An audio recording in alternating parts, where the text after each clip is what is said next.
A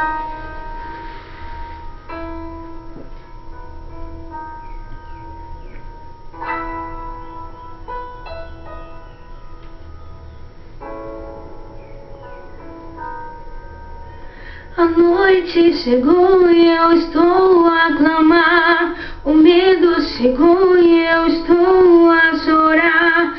Mas tua palavra diz que o choro pode uma noite durar, e pela manhã a alegria virá.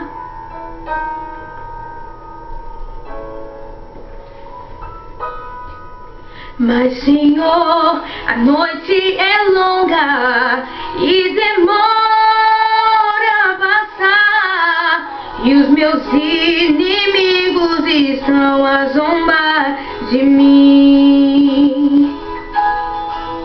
Porém, olho para o céu, de onde me virá o socorro. Então ouça tua doce voz a me acalmar.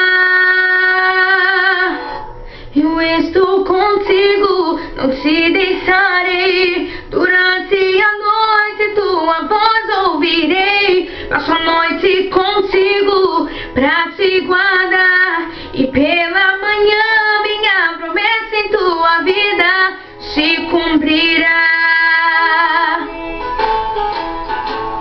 Eu sou o Deus do dia, o Deus da noite, da madrugada.